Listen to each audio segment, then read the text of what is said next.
Hi there. For those of you who don't know me, my name's Laura Baratto, and I'm one of the Penguin Random House reps in the Midwest. I'm here to talk to you about three great books that we're very excited about. And I want to remind you to make sure to visit the book room where you will find the ARCs for these titles. So the first title is The Violin Conspiracy by Brendan Slocum. It's the first title in Anchor Books' new line of hardcovers, which will primarily be mystery, psychological suspense, and commercial fiction. It's a line of publishing that allows Anchor to grow in an area that it has traditionally not had the opportunity. And we're very excited for this new venture, and we want to have fun with it with you and with your readers. The imprint's creative force, by the way, is Suzanne Hertz, who is the woman who orchestrated the award-winning marketing campaign for the Da Vinci Code. So it starts off with a great group of people. And so the list starts out with a bang. This is Violin Conspiracy, as I said. It's a debut novel by Brendan Slocum, who is an African-American musician. It's a terrific, terrific, propulsive read about a young Black concert musician whose violin, which is a Stradivarius, and has been handed down to him through his grandmother from his great-grandfather, who was a slave. This violin is stolen just before the most important performance of Ray's life.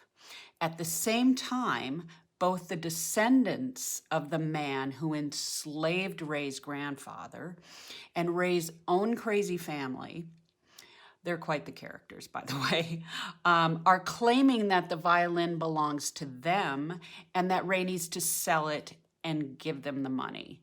I mean, they can imagine the payday as you well could imagine as well. So, as I said, the novel's a propulsive read. I could not put it down. We find out about the indignities that Ray suffers trying to make his way as a African-American classical musician. We see him get into a wonderful relationship.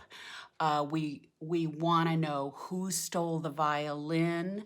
Will Ray win the Tchaikovsky competition? What's going on in his relationship? And you think as you're reading it that you know what's happening, you know what's going on. You can imagine who, I remember thinking, oh, I know who did this. But it's not as obvious as you will think as you're reading it. And that part of the novel really delivers, really gets you engaged, and you end up with a lot to talk about and a great read. So we're pretty confident of bestseller status for this title. There's a confirmed morning show book club. The author has a great backstory, and Sony Media is doing a limited TV series with the folks from The Hate U Give, who did The Hate U Give. And you can imagine all the millions of Britt Bennett readers and, dare I say, fans of Dan Brown who will really enjoy this. So next I have from Emily St. John Mandel, The Sea of Tranquility.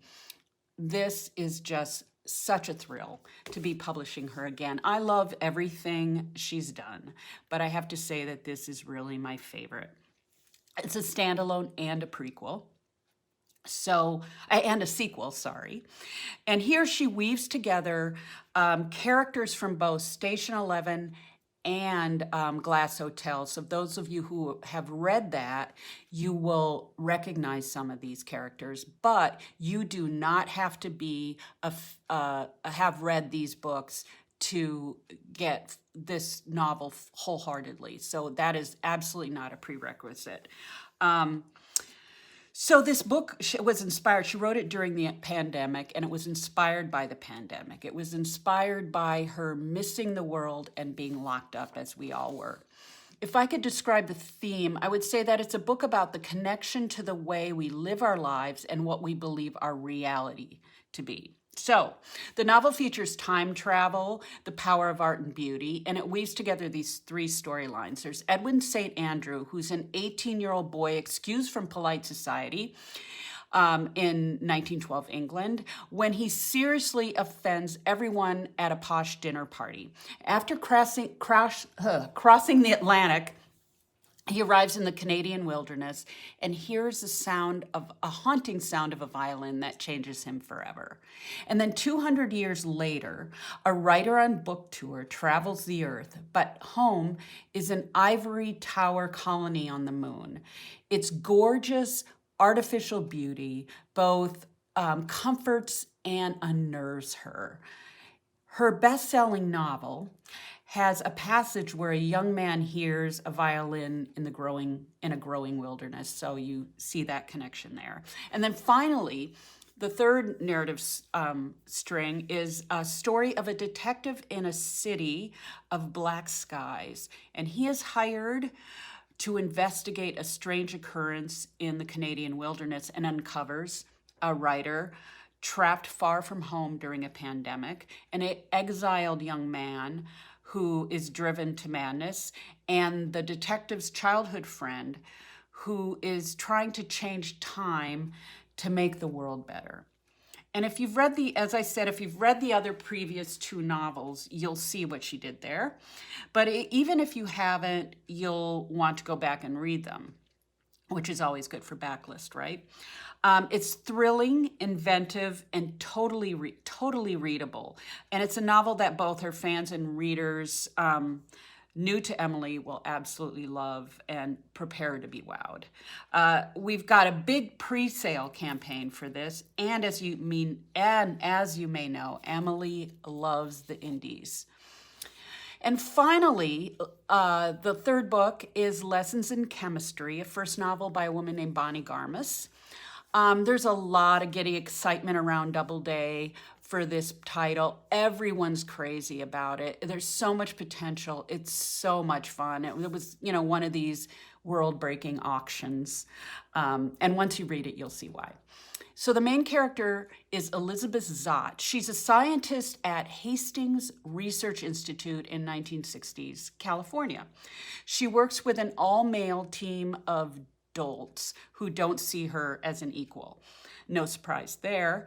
But there's this one guy, a man named Calvin Evans, who's a lonely, brilliant man who falls in love with her and her brilliant mind, unlike others. A few years later, life doesn't go in the predictable manner of chemistry that she's used to, and she finds herself a single mother and the host of a popular cooking show called Supper at Six.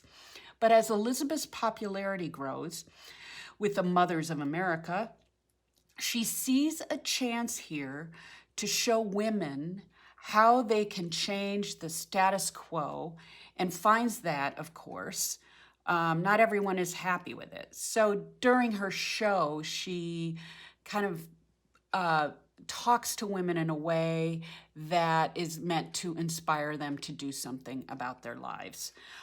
There's a great cast of characters who are more than one-dimensional foils for Elizabeth. So it's really this full-rounded, wonderful novel. We've already got some really good news on the media front for this book. Brie Larson is going to star and executive produce a series for Apple TV. And the woman writing the screenplay is a woman named Susanna Grant, who you may know from writing the screenplay of Erin Brockovich. So that all bodes well. So these are just three great novels, and I hope that you will remember to visit the book room and there get a copy of all these arcs to really enjoy. And thank you so much.